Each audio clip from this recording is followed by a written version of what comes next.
ಹೆದ್ದಾರಿಗಳಲ್ಲಿ ಸಂಚಾರ ಮಾಡುವಾಗ ಒಂದು ವಿಚಾರ ನಿಮ್ಮ ಅನುಭವಕ್ಕೆ ಬಂದಿರ್ತದೆ.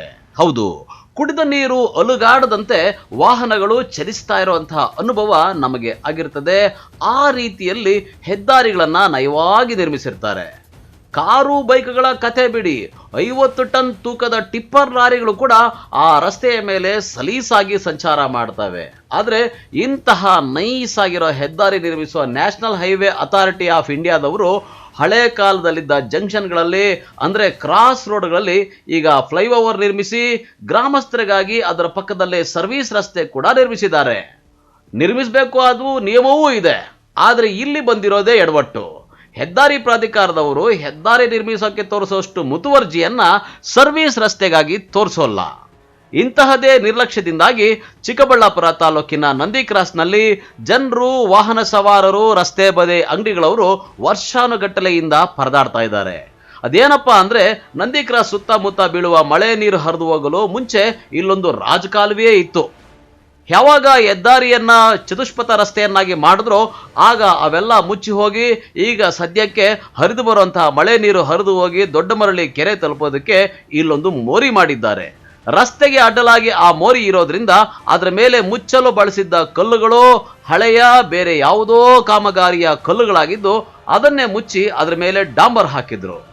ಆದರೆ ಅವು ಟಿಪ್ಪರ್ ಲಾರಿಗಳ ಆರ್ಭಟಕ್ಕೆ ಮುರಿದು ಮೋರಿಯೊಳಗೆ ಬಿದ್ದು ಮೋರಿಯೊಳಗಡೆನೆ ಕಸ, ಮಳೆ ನೀರು ಕಟ್ಕೊಳ್ತಾ ಇತ್ತು. ಹೀಗಾಗಿ ಪ್ರತಿ ಬಾರಿ ಮಳೆ ಬಂದಾಗ್ಲೂ ನಂದಿ ಕ್ರಾಸ್ನಲ್ಲಿ ರಸ್ತೆಯಲ್ಲೆಲ್ಲ ನೀರು ನಿಂತು ತಾತ್ಕಾಲಿಕವಾಗಿ ಅಲ್ಲೊಂದು ಕುಂಟೆನೇ ನಿರ್ಮಾಣ ಆಗ್ತಾ ಇತ್ತು. ಇದರಿಂದ ವಾಹನ ಸವಾರರಿಗೆ ರಸ್ತೆ ಯಾವುದು, ಮೋರಿ ಯಾವುದು ತಿಳಿಯದಂತಾಗಿ ಅಪಘಾತಗಳಿಗೂ ಕಾರಣ ಆಗ್ತಾ ಇತ್ತು. ಸರ್ ಹೇಳಿ, ಮೋರಿ ರಿಪೇರಿ ಆಗ್ತಾ ಇದ್ರೆ ನಿಮ್ಗೆ ಏನು ಪ್ರಾಬ್ಲಮ್ ಆಗ್ತಾ ಇದೆ ಅಂತೇಳಿ? ನಮ್ಮದು ಹೋಟ್ಲಲ್ಲಿ ನೀರೆಲ್ಲ ತುಂಬಿ ಕಳೆದ ವರ್ಷ ಫುಲ್ ಐಟಮ್ ಎಲ್ಲ ವೇಸ್ಟ್ ಆಗಿಬಿಟ್ಟೈತೆ. ಈ ಥರ ಈ ಕಡೆ ಕಟ್ಟೆ ಕೊಟ್ಟಿದ್ರು ನೀರು ಫುಲ್ ತುಂಬಿಕೊಂಡು ಒಳಗಡೆ ಬರ್ತದೆ. ಎಲ್ಲರಿಗೂ ಹೇಳಿದ್ದೀವಿ, ಯಾರು ತಲೆ ಕೆಡ್ಸ್ಕೊಂಡಿಲ್ಲ. ಇಲ್ಲಿ ಮೋರಿ ಅದು ಫುಲ್ ಕಲ್ಲೆಲ್ಲ ಫುಲ್ ಬ್ಲಾಕ್ ಆಗಿದ್ದೀವಿ. ಮೋರಿ ನೀಟಾಗಿ ಸರಿ ಮಾಡಿದ್ರೆ ನೀರು ಹೋಗ್ತದೆ, ಯಾರು ಅದ್ರ ಬಗ್ಗೆ ತಲೆ ಕೆಡ್ಸ್ಕೊಳ್ತಾ ಇಲ್ಲ ಸರ್. ಮೋರಿ ಸರ್ವಿಸ್ ರೋಡಲ್ಲಿ ಇರ್ತಕ್ಕಂಥ ಮೋರಿಯಿಂದ ಸಮಸ್ಯೆ ಏನಿದೆ? ಒಳಗಡೆ ಏನು ಪ್ರಾಬ್ಲಮ್ ಇದೆ ಅದಕ್ಕೆ? ಒಳಗಡೆ ಫುಲ್ ಕಲ್ಲು ಮಣ್ಣೆಲ್ಲ ತುಂಬ್ಕೊಂಡೈತೆ. ಫುಲ್ಲು ಗೊಜ್ಜು ಎಲ್ಲ ತುಂಬ್ಕೊಂಡೈತೆ. ಅದು ಯಾರು ನೀಟಾಗಿ ಸರಿ ಮಾಡಿಲ್ಲ. ಇನ್ನು ಹಾಗೆ ಇವತ್ತು ಅರ್ಧಂಬರ್ಧ ಮಾಡಿ ಎಲ್ಲ ಬಿಟ್ಬಿಟ್ಟು ಹೋಗಿದ್ದಾರೆ. ಇವಾಗ ಅದು ಯಾವಾಗ ಕ್ಲಿಯರ್ ಮಾಡ್ತಾರೋ ಗೊತ್ತಿಲ್ಲ ಸರ್.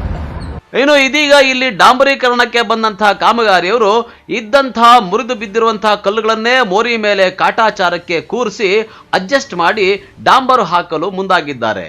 ಆದರೆ ಇದನ್ನು ಕಂಡು ವಿರೋಧಿಸಿದ ಗ್ರಾಮ ಪಂಚಾಯಿತಿ ಸದಸ್ಯ ಯಲುವಹಳ್ಳಿಯ ಅಮೃತ್ ಕುಮಾರ್ ಮುಂತಾದವರು ಕಾಮಗಾರಿ ಮಾಡೋದಾದ್ರೆ ಗುಣಮಟ್ಟದ ಕಾಮಗಾರಿ ಮಾಡಿ, ಇಲ್ಲದೆ ಇದ್ರೆ ಕಾಮಗಾರಿ ನಿಲ್ಲಿಸಿ ಅಂತ ಒಳ್ಳೆಯ ರಸ್ತೆ ನಮ್ಮ ಹಕ್ಕು ಅಂತ ಗ್ರಾಮಸ್ಥರ ಹಕ್ಕಿಗಾಗಿ ಧ್ವನಿ ಎತ್ತಿದ್ದಾರೆ.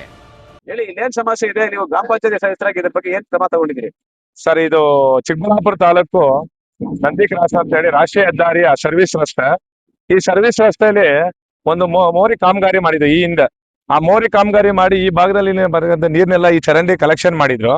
ಈ ಚರಂಡಿ ಕಲೆಕ್ಷನ್ ಮಾಡ್ಬೇಕಾದ್ರೆ ಈ ಹಿಂದೆನೆ ಹಳೆ ಕಲ್ಲುಗಳೆಲ್ಲ ಹಾಕಿ ಆ ಚರಂಡಿ ಮೇಲೆ ಮುಚ್ಚಬೇಕಾದ್ರೆ ಬಹಳ ಹಳೆ ಕಲ್ಲುಗಳನ್ನ ಹಾಕಿ ಮುಚ್ಚಿಟ್ಟಿದ್ದಾರೆ. ಅದೇನಾಗ್ತಾ ಇದೆ, ತುಂಬಾ ಭಾರತ ಲಾರಿಗಳೆಲ್ಲ ಓಡಾಡಿ ಈ ಹಿಂದೆನೆ ಮುರಿದೋಗಿ ಆ ನೀರೆಲ್ಲ ಹೊರಗಡೆ ಪಾಸ್ ಆಗ್ದಿರಾ ಚರಂಡಿ ಎಲ್ಲ ಬ್ಲಾಕ್ ಆಗಿದೆ.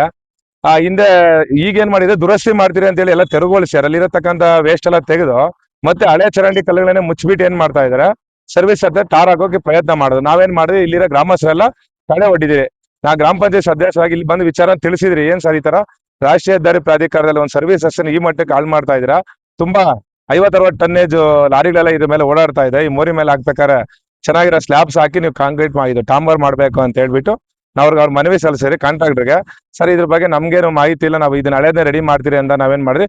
ಹಳೇದ್ ಮಾಡೋದಾದ್ರೆ ನೀವು ಮಾಡಬೇಡಿ, ಸಂಪೂರ್ಣವಾಗಿ ಹೊಸದಾಗಿ ನೀವು ಅನುಕೂಲವಾಗಿ ಮಾಡ್ಕೊಡ್ಬೇಕು. ಯಾಕಂದ್ರೆ ಇದು ಸರ್ವಿಸ್ ಅಷ್ಟೇ, ಮುದ್ದನಹಳ್ಳಿಗೆ ಹೋಗ್ಬೋದು, ನಂದಿ ದೇವಸ್ಥಾನಕ್ಕೆ ಆಗ್ಬೋದು, ಇಲ್ಲ ಈ ಲೋಕಲ್ ಗ್ರಾಮಸ್ಥರಿಗಾಗಿ ಇದು ಒಂದು ಜಂಕ್ಷನ್. ಈ ಜಂಕ್ಷನ್ ಬಹಳ ಈ ತರ ದುರಸ್ತಿ ಬಳಸ್ದಿರ ನೀವು ಹಳೇದನ್ನೇ ಆಗಿ ಮುಚ್ಚೋದ್ರಿಂದ ಮತ್ತೆ ನಮ್ಗೆ ಅನಾನುಕೂಲ ಆಗುತ್ತೆ ಅಂತ ಹೇಳಿ ತಡೆ ಹೊಡಿದ್ದೀರಿ.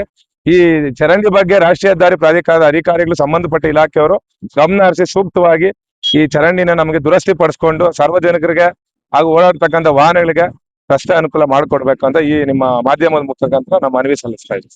ಏನ್ ಸಮಸ್ಯೆ ಉಂಟಾಗ್ತಾ ಇತ್ತು ಇಲ್ಲಿ? ಸರ್, ಈಗ ಈ ಚರಂಡಿ ಮಾಡಿದರೆ ಈ ಭಾಗದ ನೀರೆಲ್ಲ ಬಂದು ಇಲ್ಲಿ ನಿಂತ್ಕೊಳುತ್ತೆ. ಚರಂಡಿ ಸರಿಯಾಗಿಲ್ಲ, ಚರಂಡಿ ನೀರ್ ಪಾಸ್ ಆಗದಿರ ಈ ಭಾಗದಲ್ಲಿ ಇರ್ತಕ್ಕಂಥ ಅಂಗಡಿ ಮುಗ್ಗಟ್ಟಲ್ಲಿ ನೀರ್ ತುಂಬಿಕೊಂಡು ತುಂಬಾ ಸಮಸ್ಯೆ ಆಗ್ತಾ ಇದೆ ಸರ್. ಮುಖ್ಯವಾಗಿ ನಮ್ ಮೇಜರ್ ಸಮಸ್ಯೆ ಆಗ್ತಾ ಇರೋದು ಅದೇ ಇದೆ ಸರ್. ಯಾವಾಗ ಮಳೆ ಒಯ್ದಾಗೆಲ್ಲ ಮಳೆ ಬಿದ್ದಾಗೆಲ್ಲ ಈ ಭಾಗದಲ್ಲೆಲ್ಲ ನೀರ್ ನಿಂತ್ಕೊಂಡು ಒಂಥರ ಕೆರೆ ತರ ಆಗಿ ಓಡಾಡಕ್ಕೂ ಅನಾನುಕೂಲ ಆಗ್ತಾ ಇದೆ. ಇಲ್ಲಿ ವ್ಯಾಪಾರ ವಹಿವಾಟು ನಡೆಸತಕ್ಕಂಥ ಅಂಗಡಿಗಳವರೆಗೆ ಆಗ್ಬೋದು, ಓಡಾಡ್ತಕ್ಕಂಥ ಸಾರ್ವಜನಿಕರಿಗೆ ಆಗ್ಬೋದು ತುಂಬಾ ಸಮಸ್ಯೆ ಇದೆ. ಈ ಮೋರಿನ ಆದಷ್ಟು ದೊಡ್ಡದಾಗಿ ಮಾಡಿ ಸಂಪೂರ್ಣವಾಗಿ ದುರಸ್ತಿಗೊಳಿಸಿ ಸಾರ್ವಜನಿಕರಿಗೆ ಅನುಕೂಲವಾಗಿ ಓಡಾಡೋಕೆ ಮಾಡ್ಕೊಡ್ಬೇಕು ಸರ್. ಇದು ನಮ್ಗೆ ಈ ಸರ್ವಿಸ್ ರಸ್ತೆಯಲ್ಲಿ ಇರ್ತಕ್ಕಂಥ ಸಮಸ್ಯೆ. ಗುಣಮಟ್ಟದ ಕಾಮಗಾರಿ ಮಾಡಿ ಗುಣಮಟ್ಟದ ಕಾಮಗಾರಿ ಮಾಡ್ಬೇಕಂತ ಈ ಮೂಲಕ ಮನವಿ ಸಲ್ಲಿಸ್ತಾ ಇದೆ ಸರ್ ಅವರು. ಇದು ಒಂದೂರಿನ ಸಮಸ್ಯೆ ಅಲ್ಲ. ಚಿಕ್ಕಬಳ್ಳಾಪುರದ ವಾಪ್ಸಂದ್ರ ಬಳಿ ಸರ್ವಿಸ್ ರಸ್ತೆಯಲ್ಲಿ ಮಳೆ ಬಂದಾಗ ಅಂಡರ್ ಪಾಸ್ ನಲ್ಲಿ ನದಿಯೇ ಸೃಷ್ಟಿಯಾಗುತ್ತೆ. ಆದ್ರೂ ಕೇಳೋರಿಲ್ಲ. ಜನ ಮಾತ್ರ ಯಾರಿಗೆ ಹೇಳೋಣ ನಮ್ಮ ಪ್ರಾಬ್ಲಮ್ ಅಂತ ಗೋಳಾಡ್ತಾ ಇದ್ದಾರೆ. ಸದಾಶಿವ ಆರಾಧ್ಯ, MMTV ನ್ಯೂಸ್ ಬ್ಯೂರೋ, ಚಿಕ್ಕಬಳ್ಳಾಪುರ.